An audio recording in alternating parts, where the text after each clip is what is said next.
Oke, baik lagi di channel YouTube Rahman Marangga. Di 1,5 bulan ini aku bisa bilang nggak pernah upload video lagi, dan selama itu aku mencoba buat menurunkan berat badan. Aku pengennya tubuhku kembali proporsional seperti mungkin dulu aku sekitar 10 tahun yang lalu. Dan 1,5 bulan terakhir ini aku sudah berhasil menurunkan lebih dari 9 kilo. Jadi aku pikir pencapaian ini wajib banget aku share biar teman-teman mungkin bisa mengikuti cara aku diet, sehingga kalian juga yang ingin menurunkan berat badan atau kalian yang ingin memiliki badan yang ideal, yang proporsional, bisa mengambil beberapa part dari yang aku lakukan. Aku sudah mencoba kayak makan kayak oats gitu, atau mungkin ganti makanan ataupun ganti karbohidrat dengan nasi merah atau yang lainnya kayak 1 bulan atau 2 minggu gitu.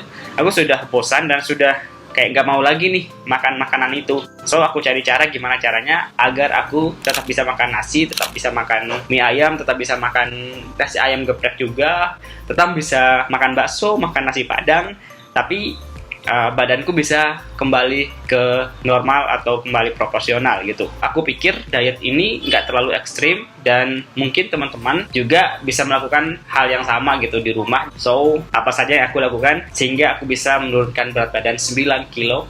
Gimana? 9 kilo. 9 kilo dalam waktu kurang dari 2 bulan. So, tonton video ini sampai habis.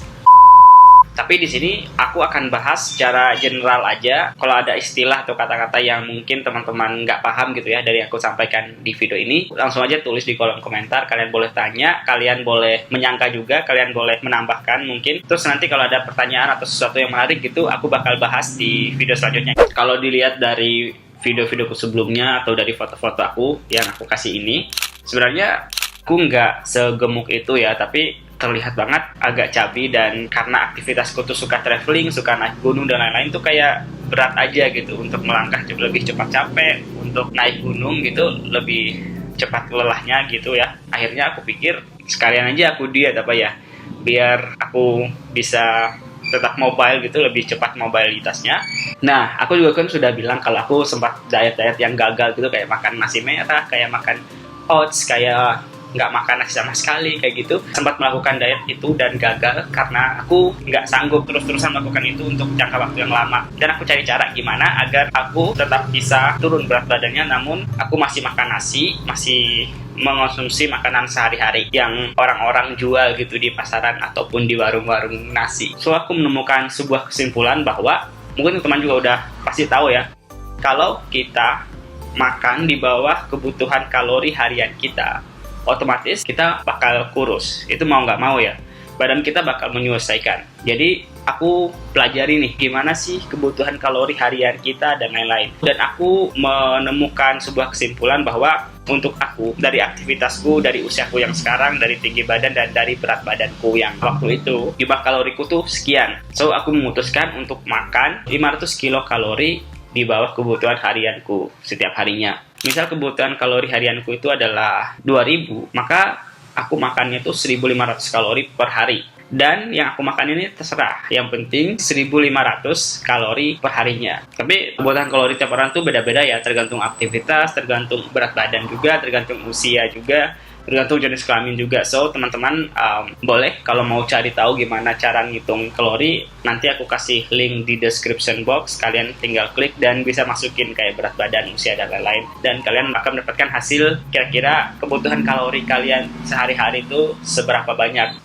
Gimana caranya aku bisa tahu nih makanan apa gitu, misalnya kalorinya berapa, nasi kalorinya berapa, buah-buahan ini gitu kalorinya berapa. Awalnya memang agak ribet ya, aku cari-cari di Google dan aku menemukan sebuah website yang kayak menampung gitu, menampung kayak informasi mengenai kalori. Jadi sebelum makan, awal-awal dulu aku cari tahu dulu, misal mau makan apel nih, oh apel berapa kalori nih, aku cari tahu dan aku tulis. Kemudian aku mau makan nasi, oh nasi itu sekian gram, berapa kalorinya. Kalau kita pengen sesuatu, harusnya kan kita mau berkorban gitu ya. Jadi ini adalah salah satu berkorbannya aku agar bisa mendapatkan berat badan yang ideal, yaitu dengan mau beribet-ribet di awal mencari tahu berapa kalori makanan-makanan tertentu. Terkadang waktu itu ketika aku ke supermarket, yang ku cari adalah bukan harganya, bukan rasanya kayak apa, tapi informasi mengenai kalori dari makanan yang ingin aku beli itu. Jadi kalau kalorinya gede, aku pertimbangkan untuk antara beli atau enggak. Tapi lebih banyak aku nggak beli sih. Misal aku mau beli sesuatu, wah kalorinya ternyata 1000 nih. Kalau 1000 tuh bisa kita buat makan nasi 2 piring sama lauk sama sayur loh. Jadi mending makan nasi aja daripada makan ini dengan kalori segini. Jadi aku lebih aware, lebih perhatian terhadap kalori yang aku masukin. Tapi sampai saat ini aku belum terlalu pilih-pilih terhadap makanan. Jadi asal kalorinya tidak melebihi dari target ataupun dari batas yang aku tentukan, aku makan apa aja is okay.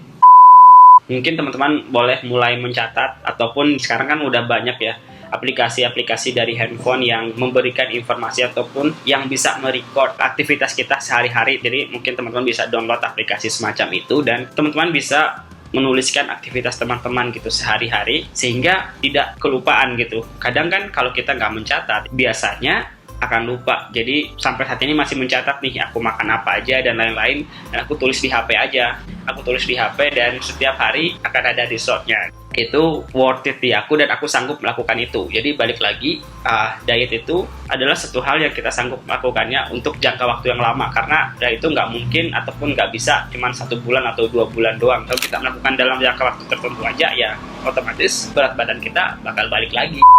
Gimana caranya aku biar bisa memenuhi ataupun tidak melebihi batas target kalori harianku? Jadi misal pagi gitu aku sarapan, aku sanggup untuk tidak makan nasi. Jadi sarapan ini aku makan apel 1, itu apel sekitar 70 kilokalori. Kemudian aku minum susu yang rendah kalori ya. Ada susu yang 200 ml itu sekitar 80 kalori, itu udah 150 kan. Kemudian aku makan 1 papan gitu tempe yang dikukus, itu sekitar 150 kalori. Jadi aku habiskan sekitar 300 kilokalori. Tapi kalau teman-teman mau makan nasi ya menurutku nggak apa-apa, asalkan tidak banyak-banyak dan tidak melebihi kalori harian. Jadi balik lagi, yang teman-teman mampu dan teman-teman bisa melakukannya untuk jangka waktu yang lama. Gitu sih menurutku. Selain menjaga pola makan dan menjaga berapa jumlah kalori yang aku makan, aku juga rajin olahraga. Awal-awal itu aku selang-selang 1 hari ya. Jadi misal hari ini aku olahraga, besoknya enggak, lusanya aku olahraga lagi. Dan olahraganya adalah ya cuman kayak jogging, kemudian latihan kardio di rumah yang aku bisa download dulu mungkin aplikasinya atau bisa nonton di YouTube. Jadi nggak menyita waktu yang banyak. Aku jogging pagi-pagi sebelum makan. Jadi aku pastikan sebelum sarapan itu aku jogging dulu, karena aku sempat baca-baca kalau kita mau turunin berat badan itu sebaiknya kita melakukan olahraga sebelum kita sarapan. Jadi ada penelitian gitu yang mengatakan lebih efektif kalau kita olahraga itu sebelum sarapan. Untuk olahraga itu teman-teman jangan kaget juga, meskipun kita udah menjaga pola makan, dengan olahraga awal-awal berat badan kita tuh bakal naik, karena otot kita itu bakal kaget gitu, karena kita kan nggak biasa olahraga dan tiba-tiba kita beraktivitas berat gitu, otot kita bakal kaget dan membengkak. So, berat badan kita bakal naik, tapi itu sangat wajar. Kemudian setelah itu, sekitar 1 minggu pertama, berat badan kita itu bakal turun lebih cepat kalau kita berolahraga ya, karena kandungan air dalam tubuh kita itu keluar dan digantikan dengan mungkin otot dan air yang baru yang tidak sebanyak yang keluar. Untuk mengukur berapa kalori yang aku bakar selama olahraga itu aku menggunakan aplikasi juga, dan biasanya itu satu paket tuh sama pengontrolan makan tadi. Ada aplikasi yang semacam itu yang teman-teman bisa download dan teman-teman bisa gunakan sehari-hari dan gratis. Berapa intensitas aku bakar gitu lemaknya, aku targetkan adalah maksimal 500 kilokalori. Bahkan sekarang 400 kalori aja udah oke, udah cukup buat aku. Itu juga perlunya teman-teman menggunakan aplikasi pembantu gitu, sehingga kita nggak mengira-ngira dan ada yang ngitungin nih. Jadi kita jalan aja mungkin 1 jam atau 45 menit atau 30 menit, kita tahu gitu kalau jalan ini kalorinya segini. Jadi kalau kita mikir, wah aku udah jalan 1 jam nih makan nasi padang gitu misalnya, kalau kita cuma mengira-ngira, mungkin kita bisa berpikir bahwa nasi padang itu sebanding dengan kita jalan 30 menit tadi gitu misal. Tapi ternyata itu masih kurang. Nasi padang tuh kalorinya sekian, kita jalan kita bakar kalori cuma sekian. So aku bilang memang kita butuh aplikasi pendukung yang bisa menginformasikan kita sudah membakar kalori sekian, kita bisa mawas diri gitu ya, kita bisa nahan diri kalau kita mau makan nasi padang, kita bakar kalorinya lebih banyak dulu nih hari ini gitu, biar terjaga gitu berat badannya. Itu dia 2 hal besar yang aku lakukan sehingga berat badanku tuh turun 9 kilo dalam waktu tidak lebih dari 2 bulan. Seperti yang aku bilang sebelumnya, teman-teman boleh tanya di bawah kalau ada sesuatu hal yang teman-teman ingin tahu, ataupun teman-teman ingin tanyakan, atau teman-teman ingin sanggah gitu, boleh di komen di bawah. Kemudian terus update channel aku, karena aku bakal share lebih banyak lagi mengenai traveling, mengenai lifestyle, dan lain-lain. Jangan lupa subscribe, klik lonceng di sampingnya juga, biar teman-teman dapat notifikasi jika aku ada upload video terbaru. Kemudian video ini jangan lupa di-share, biar mungkin teman-teman kalian di luar sana membutuhkan gimana caranya agar mereka bisa menurunkan berat badan. Teman-teman, terima kasih udah nonton video ini sampai habis. Mohon terus support aku dengan cara subscribe dan klik lonceng di channel ini. Kalau kalian suka, boleh di like. Tapi kalau nggak suka, nggak apa-apa deh, di dislike aja. Oh ya, jangan lupa share dan komen juga ya. Bye-bye.